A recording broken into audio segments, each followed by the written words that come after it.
I am Santosh. Welcome to I S Sutra. दोस्तों, आज का जो मोटिवेशनल कोट है बहुत ही बेहतरीन है। इसमें बोला गया है, work hard in silence, let success make the noise. मतलब आप मेहनत इतनी खामोशी से करें कि सक्सेस जो है आपकी बिल्कुल पूरा शोर मचा दे। आप देखेंगे जो लोग मतलब मेहनत करते हैं, किसी से ज़्यादा इंटरेक्शन नहीं करते हैं, वो सिर्फ अपनी मेहनत में ही लीन रहते हैं, अपने काम में बिज़ी रहते हैं। और एक टाइम ऐसा आता है जब वो अपने उस गोल को जब अचीव करते हैं, तब लोगों को दुनिया में पता चलता है कि उन्होंने आखिर क्या चीज़ अचीव कर ली। अब जैसे आप देखें कि एक रीसेंट एग्जांपल, एक देखें कुलदीप यादव, जो एक कानपुर में एक लड़का रहता था। ये बहुत ही एक नॉर्मल सा बॉलर था, क्रिकेट खेलता था लेफ़्ट हैंड से बॉलिंग करते हुए, और कोई भी इसे इतना ज़्यादा तवज्जो नहीं देता था। लेकिन he was continuously engaged in his practice in such a hard way, such a efficient way, that today he is amongst one of the top bowling attacks of India। तो दोस्तों, यही है कि आप मेहनत पूरी अपनी शिद्दत के साथ करिए, इतनी खामोशी से करिए कि सफलता शोर मचा दे। यही था आज का मोटिवेशनल कोट। चलता हूँ पहली न्यूज़ की तरफ। सबसे पहले ले लेते हैं कोरोना अपडेट। यहाँ पे आप देख सकते हैं कि इंडिया के लेवल की, तो पहले सबसे पहले ग्लोबली अगर हम देखें तो इस समय वर्ल्ड के अंदर लगभग 1,80,224 कोरोना पॉजिटिव पेशेंट्स निकल के आ चुके हैं, जो कि अपने आप में एक बहुत ही बड़ा माइलस्टोन है, 1 करोड़ का नंबर। उसके साथ अगर आप देखें रिकवर्ड पेशेंट्स की, तो लगभग 54,57,945 लोग रिकवर कर गए हैं, कोरोना पॉजिटिव जो थे वो ठीक हो गए हैं अब। उसके बाद 5,01,12,062 जो है ये लोग अब इस दुनिया में नहीं है, कोरोना की वजह से इनकी मौत हो गई। अगर टॉप लेवल पे देखें तो USA, Brazil, Russia, India, UK, ये सारे जो है 5 टॉप कंट्रीज़ हैं जो इस लिस्ट में बने हुए हैं। अगर आप देखेंगे जो इंडिया है वो लगभग 5,29,000 के साथ में फोर्थ नंबर पे बना हुआ है। और जिस स्पीड में लगभग आप देखेंगे 20,000 के आसपास केस देखने को मिल रहे हैं इंडिया में, तो इस स्पीड से बहुत जल्दी हम इंडिया जो है रशिया को ओवरटेक कर लेगा और 3,000 के आसपास तीसरे नंबर पे आ जाएगा इंडिया। तो ये एक इंडिया के लिए काफ़ी टेंशन वाली न्यूज़ है। और अगर हम स्टेट्स की अगर यहाँ पे बात करें तो स्टेट में महाराष्ट्र, दिल्ली, तमिलनाडु, गुजरात, ये सारे स्टेट्स टॉप पे बने हुए हैं। महाराष्ट्र सबसे टॉप पे, लगभग 1,59,000 केस देखने को मिले। उसके बाद अगर हम देखें तो इस समय लगभग पर डे 20,000 केसेस देखने को आ रहे हैं, 15 से 20,000 के बीच, जो कि एक बहुत ही ज़्यादा टेंशन की बात है इंडिया के लिए। और इनमें से जो रिकवर्ड केसेस हैं, लगभग 3,10,000 केस रिकवर हो चुके हैं, 2,03,000 एक्टिव पेशेंट्स, और जो इंडिया के अंदर 16,103 लोग हैं वो अपनी जान कोरोना की वजह से गंवा चुके हैं। तो चलता हूँ अगली न्यूज़ की तरफ। दोस्तों, ये प्रीलिम्स फोकस न्यूज़ है। यहाँ पे सबसे पहले बात की जा रही है एमएसएमई डे। आज के दिन मतलब 27 जून को सेलिब्रेट किया जाता है एमएसएमई डे, जो कि अब मतलब आप देखेंगे इसे एमएसएमई को एज अ नया नाम जो इसका देखने को मिलेगा वो है उद्यम। तो ये नया नाम जो है एमएसएमई को दिया गया है, जो कि आप याद रख सकते हैं।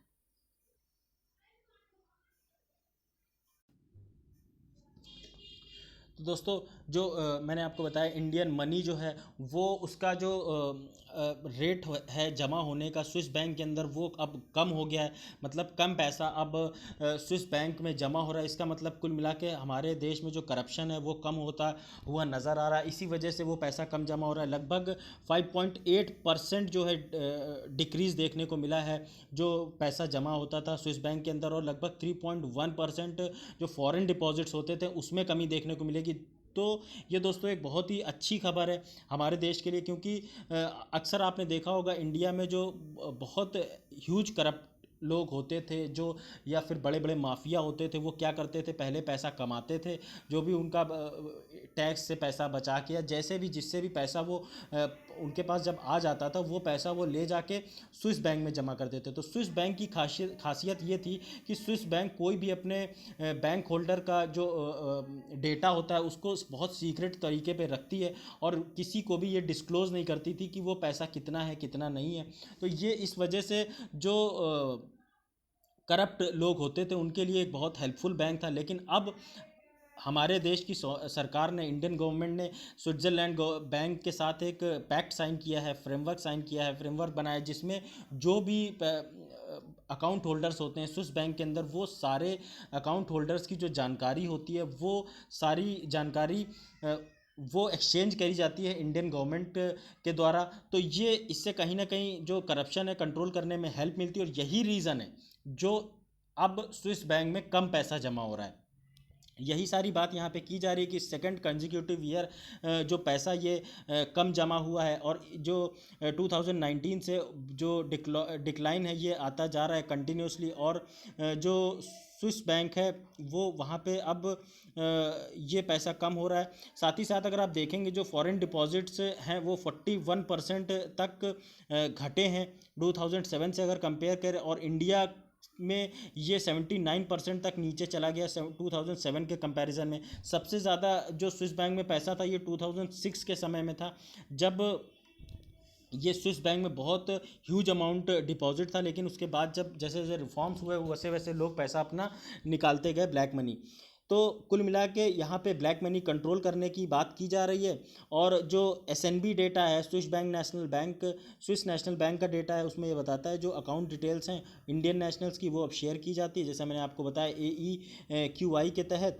और जो भी इससे हेल्प मिलती है ब्लैक मनी को काउंटर करने में, ब्लैक मनी को लगाम लगाने के लिए, करप्शन कम करने के लिए। तो ये सारी चीज़ें जो कि आप याद रख सकते हैं। चलता हूँ अगली न्यूज़ की तरफ।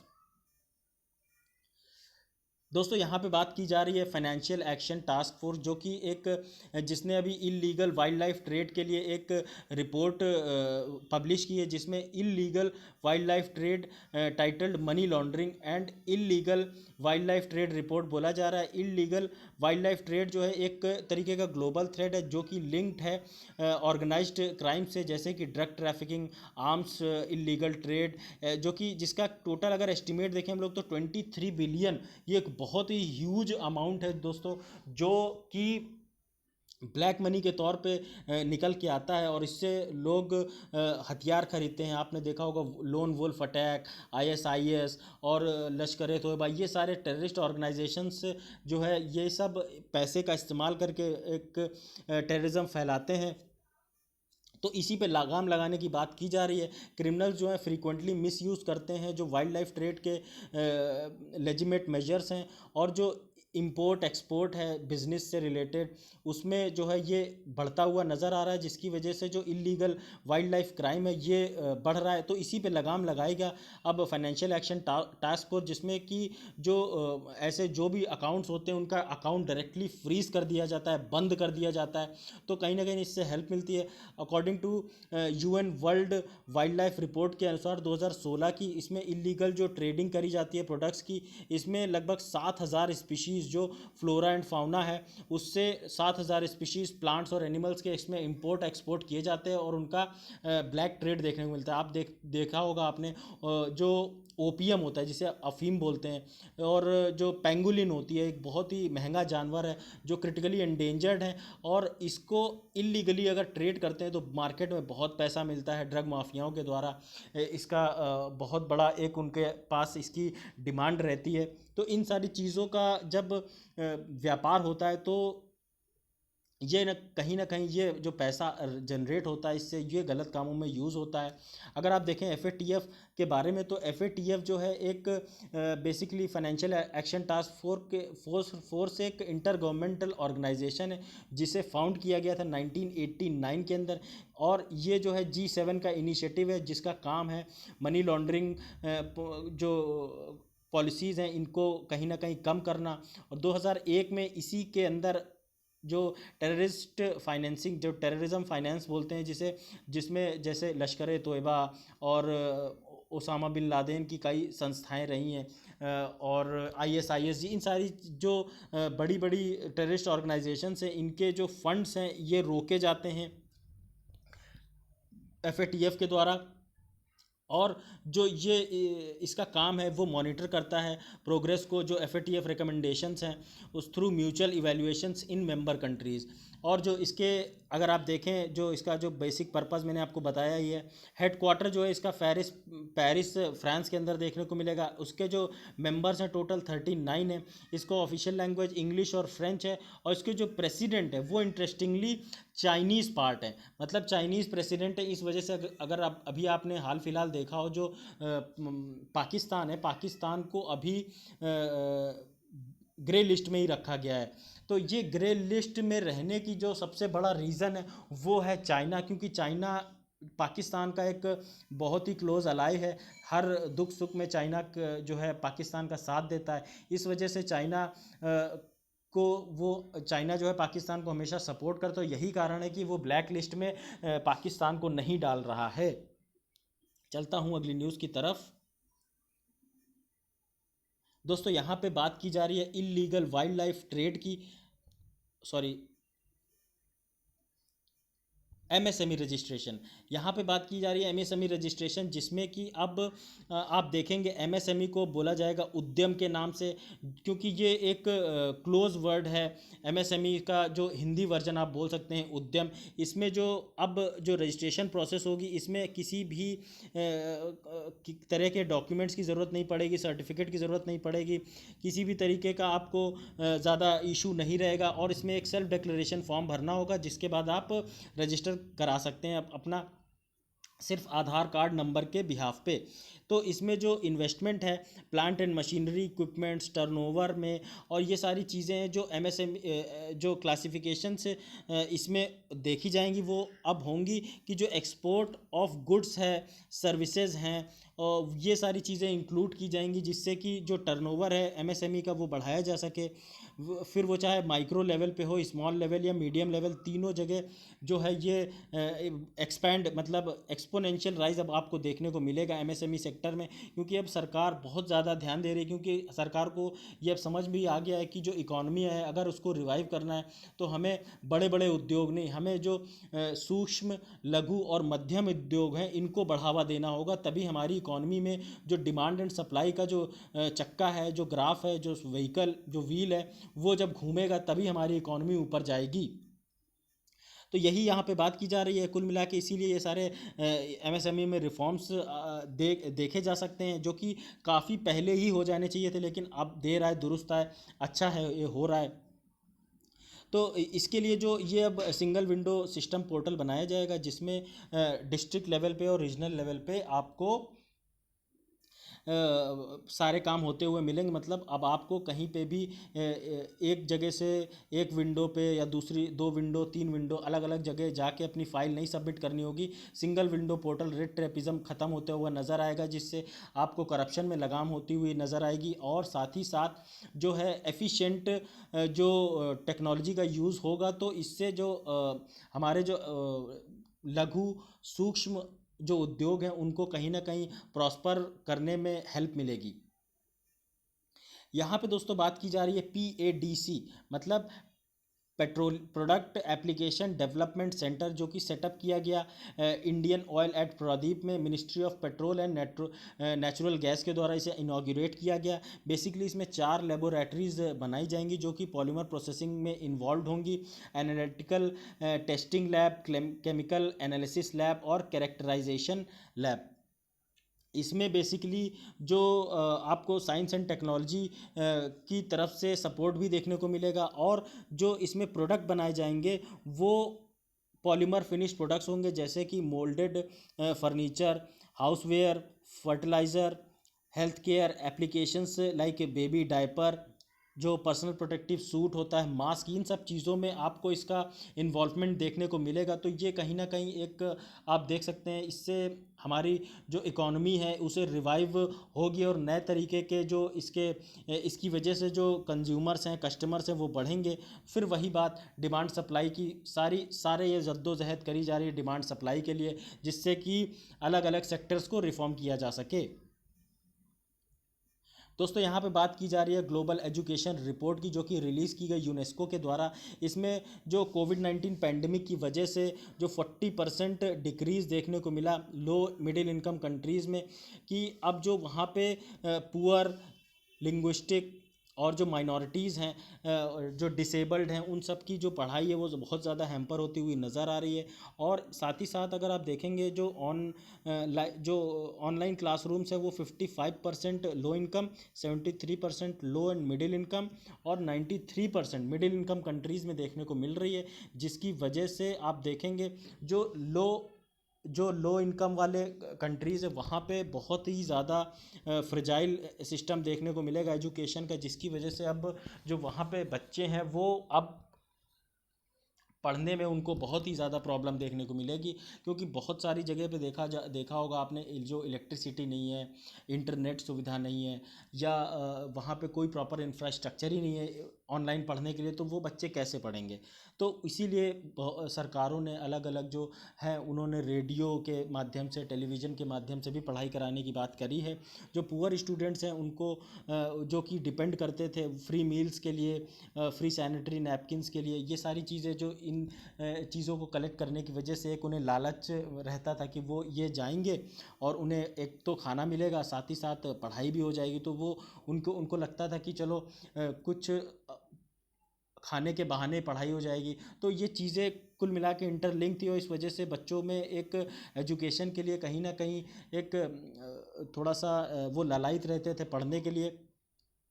तो अब जब ये ऑनलाइन जो ऑफलाइन क्लास है ये नहीं चल रही, इस वजह से अब ड्रॉप आउट बढ़ते हुए नज़र आएंगे।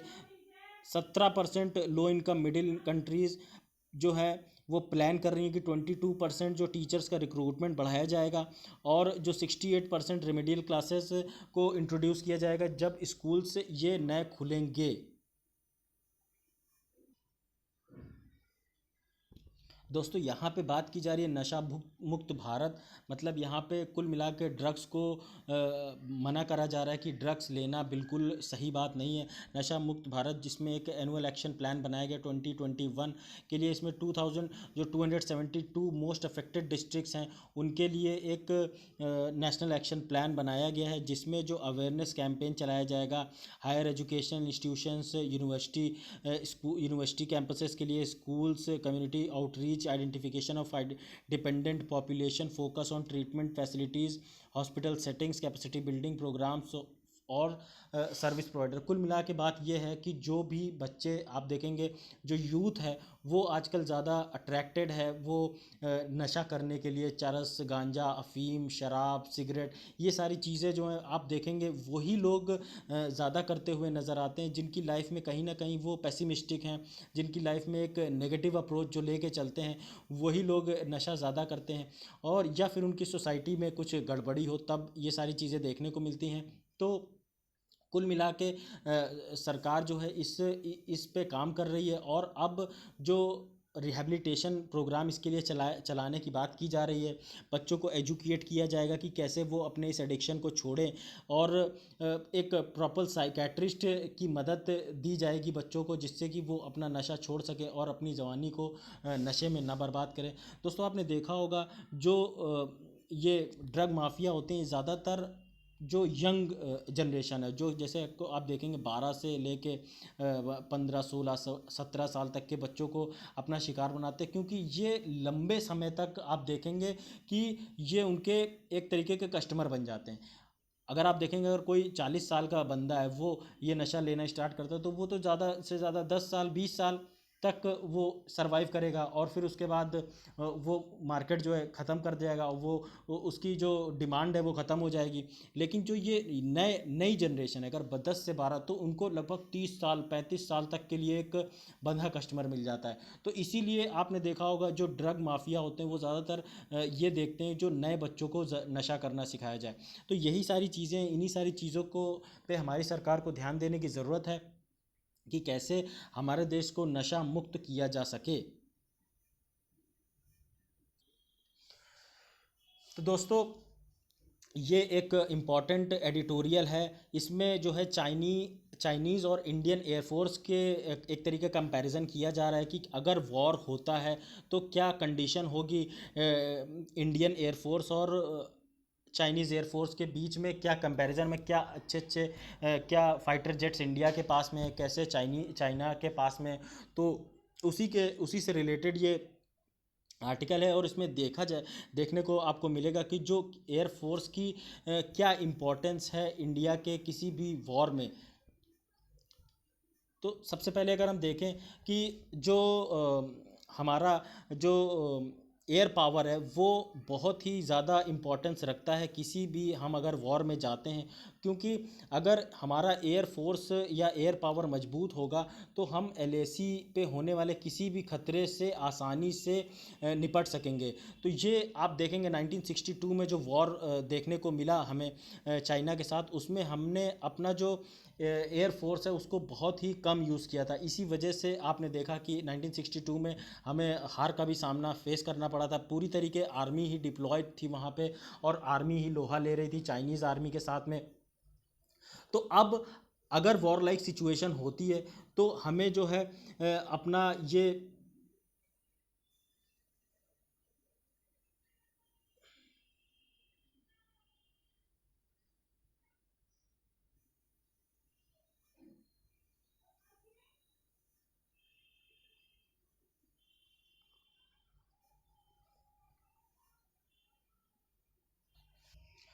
तो ये बात कर रहा था मैं 1962 में जो वॉर हुआ था, जो इसमें हमें हार का सामना करना पड़ा था क्योंकि हमारी जो एयर फोर्स है वो वहाँ पे नहीं डिप्लॉय हो सकी थी। तो जो अब उसके बाद अगर आप देखेंगे 1986 और जो समर 1987 में जब हमने अपनी एयर फोर्स का वहाँ पे चाइना के साथ अच्छा इंगेजमेंट दिखाया था, तो इस वजह से हम अपनी जो कंडीशन है, जो अपनी डिफेंस जो पॉलिसी है उसको कहीं ना कहीं मजबूती से लेके खड़े हुए थे। और जो हमारा कंट्रोल था चाइना के ऊपर वो कहीं ना कहीं ज़्यादा था, इसमें कोई भी कैजुअल्टी भी नहीं देखने को मिली और हमारा एक जो दबदबा था वो भी कायम हो गया।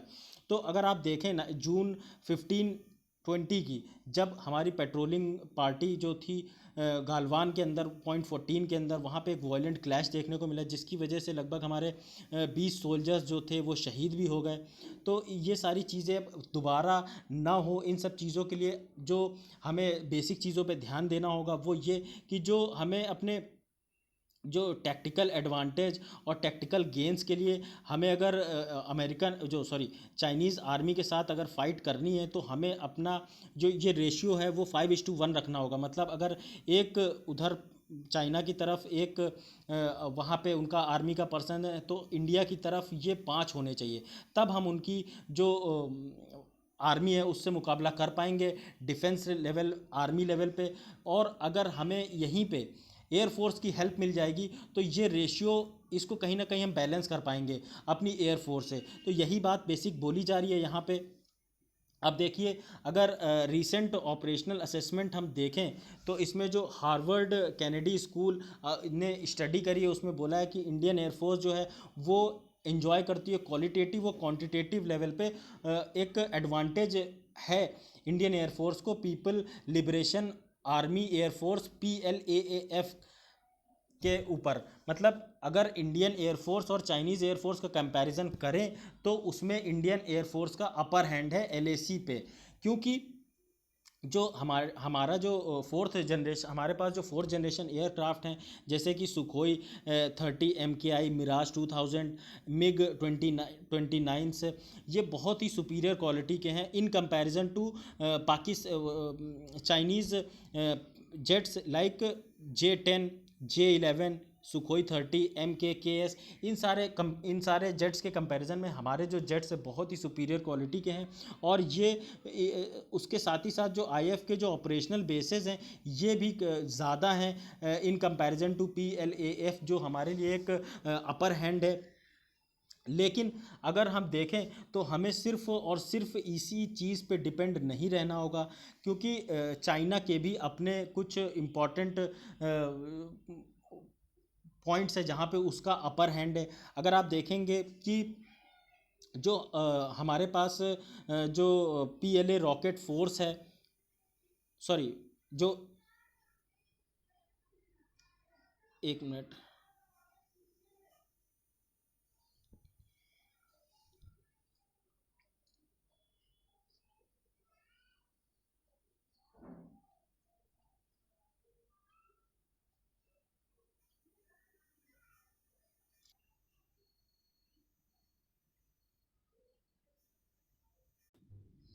तो दोस्तों यहाँ पे आप देख सकते हैं जो इंडियन एयरफोर्स का सुखोई M30 है, इसे इसके पास पावर है कि ये कैरी कर सके ब्रह्मोस की लैंड अटैक क्रूज़ मिसाइल को, जिसकी रेंज है 300 किलोमीटर। और इसके पास जो एक सिग्निफिकेंट फोर्स है मल्टीप्लायर अगेंस्ट चाइनीज़ टारगेट्स, मतलब ये चाइना में अक्साई चीन और तिब्बत के अंदर एक बड़े पैमाने पे तबाही ला सकता है। तो ये एक हमारे पास फिर से एडिशनल हैंड है। लेकिन जो चाइना का सर्विलांस सिस्टम है, जिसे योगन सीरीज़ आप बोलते हैं, लो अर्थ ऑर्बिट सर्विलांस सैटेलाइट, इसमें जो है चाइना बहुत ही इसके पास एडवांस्ड जो ये सैटेलाइट सिस्टम है, इसमें वो एक एक जगह पे नज़र रख सकता है, LAC पे अलग अलग जो इंडिया की स्ट्रेटेजिक पॉइंट्स है वहाँ पे नज़र रख सकता है। तो इससे चाइना को एक अपर हैंड मिलता है। तो इंडिया को ये देखना होगा कि कैसे इंडिया चाइना की इस स्ट्रेटजी पे काम करे और कैसे जो सर्विलांस सिस्टम का ये तोड़ निकाले और अपनी स्ट्रेटजी को आगे लेके जाए। तो अब इंडिया को चाहिए कि इंडिया को जो एग्जिस्टिंग स्पेस बेस्ड सर्विलांस है चाइना का, इसको कहीं ना कहीं काउंटर करने के लिए इंडिया को अपनी स्ट्रैटेजी उसी हिसाब से बनानी होगी। फिर अपना जो वाइड स्पेक्ट्रम ऑपरेशन है उसमें क्या कुछ बदलाव लाने चाहिए, और जो इसके जो सिचुएशनल अवेयरनेस है उसमें देखना चाहिए कि क्या कुछ हमें अपने अपने लेवल पे चीज़ों को अपग्रेड करने की ज़रूरत है, जिससे कि हम चाइना को काउंटर कर सकें। तो यही सारी चीज़ें थी जो इंडिया को ध्यान रखने की ज़रूरत है, क्योंकि दोस्तों चाइना एक ऐसा देश है जो बोलता है वो कभी नहीं करता है। इंडिया के अभी तक रिलेशंस बहुत अच्छे चल रहे थे चाइना के साथ, क्योंकि हमारी 2 इनफॉर्मल समिट्स हो चुकी थी। इंडिया के PM जो हैं वो वुहान गए, और फिर जो चाइनीज़ काउंटर पार्ट प्रेसिडेंट हैं वो शी जिनपिंग, वो इंडिया है मामल्लापुरम में, और 2 इनफॉर्मल समिट्स हुई। वहाँ तक हमें ये बिल्कुल भी नहीं लगा कि चाइना कुछ ऐसा भी कर सकता है। तो अब से इंडियन गवर्नमेंट को बिल्कुल सतर्क रहना चाहिए, और बिल्कुल भी चाइना पे ध्यान जो अभी तक फोकस है वो इस लेवल पे करना चाहिए कि चाइना कोई भी कदम ऐसा उठाए जिससे इंडिया को नुकसान हो सकता है, उसको इंडिया को पहले ही काउंटर करने की एक स्ट्रैटेजी बनानी होगी। दोस्तों, this is all from my side. Thank you guys. अगर आपको मेरा वीडियो अच्छा लगता है, आपको ये इन्फॉर्मेटिव लगता है, तो please like comment share subscribe करना ना भूलिए। प्लीज़ इसे अगर आपको अच्छा लगे तो शेयर करिए।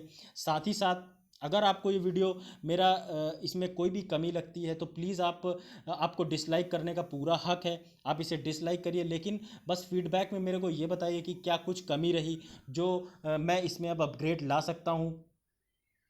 तो thank you guys, bye bye.